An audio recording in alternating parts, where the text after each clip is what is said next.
fun fact about me. I'm cheap as hell. I love a good deal. I love coupons. Paying full price physically hurts me. Of course, I definitely end up buying things I don't need because I want the good deal. So I guess it evens out in the end. But then, a few months later, I got to do a very satisfying declutter and throw out all the stuff I got good deals on. So, smart. Come for me, Marie Kondo. Since I've always been an avid reader, discovering the library book sale a few years ago was like a dream come true. It's located in the glamorous basement parking lot of the library. It's constantly restocked, and it's run on the honor system. There's some great stuff down there. There's also like a lot of Nancy Reagan biographies. Like, a lot. But there's also tons of audiobooks and records and CDs and really cool old weird books and foreign language piano courses. As a kid, I almost never read a new book, mostly because my dad once promised that he would buy me every book I could read, and realized his folly by the time I was about 2 seconds older than the time he made that promise. Don't get me wrong, he kept me up to date with the antics of Harry, Ron, and Hermione, and Katniss Everdeen, and Percy Jackson, and Bella, and Edward, and of course all of the, one-off young adult teen romance.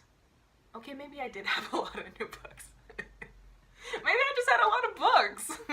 But I was an only child without very many friends, so... Gotcha. There's just something about old books, though.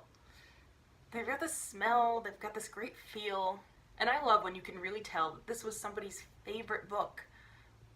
Or it was something that somebody else thought was useless, and now I care about it. Look, the reason I'm actually here today is to talk to you about one of the many weird and wonderful books I've picked up over the years. This little gem is called 8 Simple Rules for Dating a Dragon by Carolyn Sparks. Warning! This is a hot one, ladies and gentlemen. So hot that, they actually should put a warning on it that... Oh. Never mind. I know you're not supposed to, but I absolutely judged this book by its cover when I first saw it. And the verdict from the judge is that I would walk over fire to own this book immediately. I plead guilty to falling in love at first sight. I mean, hello. I've actually read this book twice, to be honest. Once when I first bought it, and again when I decided that I wanted to make this video and I realized I needed to make notes on it. And also it was a little bit for fun still. After doing a little digging, I found out that this book is actually the third in a series. Now I realized this after I read the book, so whoops. There's a lot of intricate backstory that I really don't want to explain, and which I will from here on out affectionately refer to as fantasy bullshit. Don't get me wrong, I thrive on fantasy bullshit. It is at the very top of my nutritional pyramid of bullshit. But the intro chapter alone, the prologue, if you will, was basically the entire Lord of the Rings. And I bought this book because I want to see how the lady gonna bone the big lizard. How? You wanna come in, Soph? You wanna come in? Hi, pretty baby. This is my doggie. Guess she'll be joining us with a guest host, my dog Sophie. Oh, guess she didn't want to be on the show. Okay. I don't think Oprah had these kind of problems, but that's fine. To summarize, it's about these 6 magic gals who are basically adopted sisters and are ostracized for their magics. Oh, she's back. Hi. Is that the spot? Yeah. I guess that's the spot. It's only 4 o'clock. That's too early for dinner. So, like I said, this is the 3rd book in the series, and the first 2 sisters of the 6 are already married.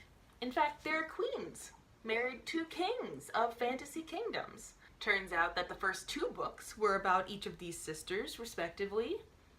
So would it be fair to hypothesize that this book is going to end with our protagonist, perchance, getting married? And perchance being the queen of perchance a fantasy kingdom? Yes, it's very safe to assume that, yeah. Also, the previous two books also have very, very good titles. Very good, very choice. In this one, the guy's a dragon? Well, yes, he is. But only sometimes. He's a shapeshifter due to his own intricate fantasy bullshit, which later becomes important to the plot, but for the most part is not very interesting. When will they knock boots? Claws? That one's yucky. I'm just gonna move on. I know. It's stupid. It's stupid. I agree, it's stupid. Sophie! I don't have a lot of time, Sophie. Can you be quiet? She can't. Oh my god, Sophie, I might barf. Like, I love you so much, but I might barf. Okay. Now that my dog has spit in my mouth. Cute. Get a dog, they said it'll be so much fun. Okay, to get into the plot a little bit, our protagonist's name is Gwenor, because, you know. And the dude's name is Silas, because... And actually, he's the general of the army, but secretly he's also the prince of Norveshka. It just has a really bad mouthfeel, that word.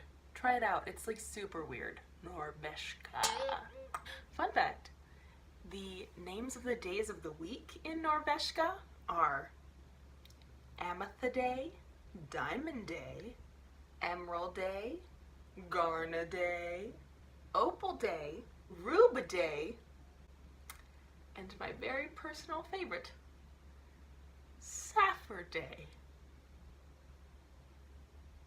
Just a fun fact. Moving on.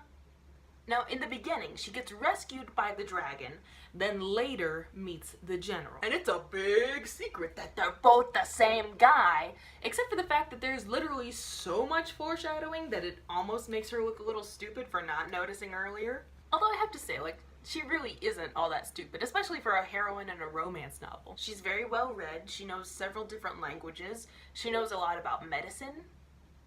Fantasy bullshit medicine, but still, you know. And to her credit, the leap from I met a nice dragon to the nice dragon I met is also the grumpy hot guy is a big one. I think she wants her dinner, so I may have to attend to that.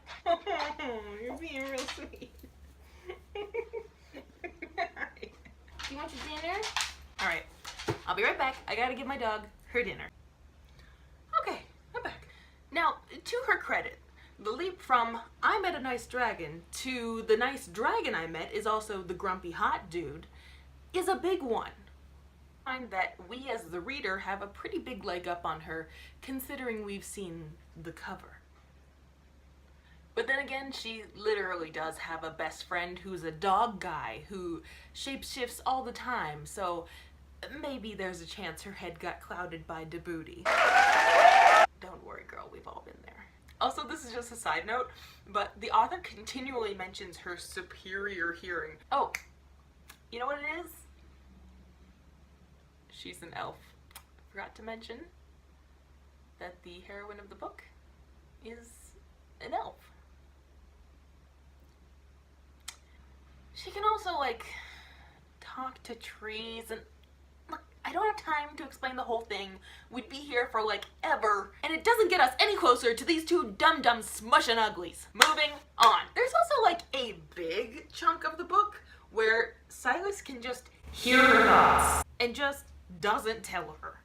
Which is entertaining for a while because of her extensive use of the word rump. Rump is a good word because it's almost entirely devoid of any sexual connotation, but it does also make me picture him as a horse, which is very good for me. And besides the fact that it's like an extremely major invasion of privacy, my main problem with this part of the book is that it goes on way too long. And there are several times that she could have figured out that he was reading her mind, and she just doesn't. And yet again, when's she gonna do the nasty with the lizard? This book is 369 nice pages long, and they only go all the way to the boom boom room once. I was warned that this would be hot. They have to pretend to be in a relationship, and that's fun. And there are some spicy passages, but most of it is the lukewarm romp stuff and the ice-cold fantasy bullshit. Now you may be wondering, this book is called 8 Simple Rules for Dating a Dragon. What are these 8 simple rules for getting down on those lovely lizard lumps? Well, rule number 1 comes in hot on page 124. When Silas says to Gwen, do you see that? That much of the book, before you get any rules. When Silas says to Gwen, the first rule for dating a dragon is that whenever he takes you for a ride, you hold on tight and never let go. I'm sorry. Should also be noted that her response is to tell herself not to fall in love with him. And then right after that, he reveals that he can hear her thoughts. 125 pages in. I told you, it goes on way too long. Next rule comes on page 163, so we're, keeping them spaced out, rationing the rules. That's fine with me. Rule number 2 for dating a dragon is to remember that they have extra large hearts. That means they can love fiercely, but they can also be terribly hurt. Sorry, this just turned into Gone with the Wind. And sure enough, later on, Silas wants to have an adult sleepover with Gwen, and she turns him down because she's a good girl who's waiting till fantasy marriage. And he has some sort of weird, heart attack? I don't know. Keep in mind, he's telling her all of these rules before she even knows that he's the dragon. I think this part of the book is actually sort of around when she starts to realize he's a dragon. More importantly, it was the part where I realized we were still about 300 fantasy bullshit pages away from the bone zone. Rule 3 comes to us on page 194. He's actually a dragon when he says this one to her, so here's my dragon. Whenever you need me, you only have to call, and I will come. Never mind, back to the sexy voice. Whenever you need me, you only have to call, and I will come. I could make many a crass joke here, but clearly I'm above that. But also, could I get those digits again, sir? Because whenever I call, it just goes through to voicemail and not to Pound Town, as I was promised. Rule 4 is on page 274, so finally making some progress. Rule number 4 for dating a dragon: never tell his secrets. Yeah, I mean, that one makes sense. Nobody likes it when you tell their secrets. That's not a very cool thing to do. At this point, he finally admits that he's a big, nasty lizard boy, and since they've already kissed once, it starts to pick up a little bit with our 5th rule on page 286. Rule number 5. Beware of kissing a dragon. He won't burn you, but he might make you melt. Okay, that's what I'm talking about. I will also say that one thing I really like about this book is that it's kind of self-aware. After he gives this rule, she literally tells him that it needs some revision. Okay, what's her voice? Maybe she's kind of still sexy and grabbly but girly. The rule should be more simple, don't you think? For instance, rule number 5 can simply be, it's safe to kiss a dragon. I think it's also very possible that this was just a note from the editor that somehow made it to print. She just wrote, these rules are bad. They need to be more simple. And she just put that right in there.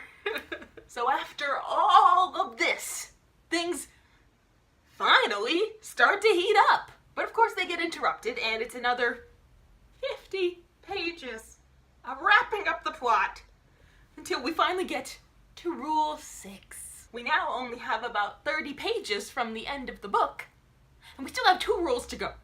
They fly off to his cabin on a glacier, as you do, It's time to copulate! By the way, rule number 6. If you fall in love with a dragon, don't be afraid to fly. He can take you higher. Which, like, I know is supposed to be sexy, but mostly just seems sort of obvious in terms of, like, dragons. Obviously, he can't fly. And probably do sex good. I don't know, I'm out of euphemisms at this point. It kind of just feels like a filler rule to me. Like, she set out that there had to be 8 of them and then realized at this point, like, oh shit, I'm done. At last, they confess how desperately in love they are with each other after one whole week of knowing each other. And she lets him into her cave of wonders. I got another one. I'll never run out of euphemisms because I'm emotionally immature. Gotcha. Before they do go all the way, though, he manages to slip in another rule just as they're getting jiggy. Because I guess he, too, has noticed that it's page 340 out of 369. Nice. And he only has like 20 pages to get the last 2 out. And it was 125 before he got the first one out. Rule number 7. Once you ignite the flames in a dragon's heart, it will never burn out. Yeah, who cares? Let's get to business. No more filler. His groin is swollen. He's cupped your rump. He's latched on to your nipple. Let's go, people. The sex is had. And yes, to answer your question, the mental imagery used is absolutely vile. And I shall not be repeating any of it here. But it is definitely worth the read if you're over 45. I would say any younger, but I think it scarred me and I'm 25. And the very next day, he proposes to her in the middle of another session. And she literally says yes with his member. Never gonna say that word again.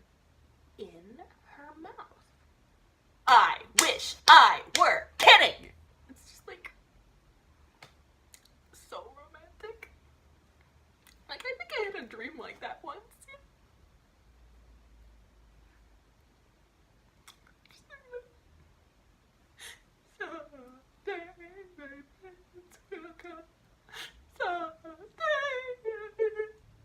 Anyway, they wrap up the plot, they get married, and his brother died, so now they're king and queen? Who could have seen this coming based on a pattern dictated by the last 2 books in the series? What? My girl Carolyn slides into home base with the last rule. Number 8. We finally made it, folks. Page 367. Oh, I'm going the wrong way. Rule number 8. There is only one mate for a dragon, and he will love her forever. That one got really weird. This one only rubbed me the wrong way a little bit because it kind of assumes the sexuality of the dragon. But whatever. Then she quickly sets up the next book and bids us fair readers adieu. Look, I know this may come across as me saying that I didn't like the book or I thought it was bad. And, well, it did have some dicey moments and a lot more tis, nays, and yees than I really would have liked. It's still a really, really fun book. It's over the top and it's dramatic, and I wouldn't expect anything less out of a fantasy romance book. Both of these genres exist to help us forget our boring, ordinary lives for just a little bit and let us think about those hot, hot wizard rumps. Ooh, baby. So please don't take it the wrong way. This is out of love. This is completely out of love. I would absolutely read the other books in this series, and I recommend that you do too. At the very least, please go and look at the list of books that Miss Carolyn Sparks has written, because this woman, Miss Carolyn Sparks, is a prolific writer with a God-given talent for naming books, the likes of which I have never seen in all my 25 years. And I would recommend that you read this book, because there's way more funny shit that I didn't even talk about. But I will warn you, it does get so hot.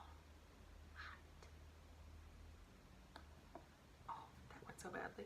Thank you so much for watching this video. I don't know if I'm gonna make any more, but I just had a good idea, so I thought I would make one and see how it went. I also I didn't say my name is Monica Allen.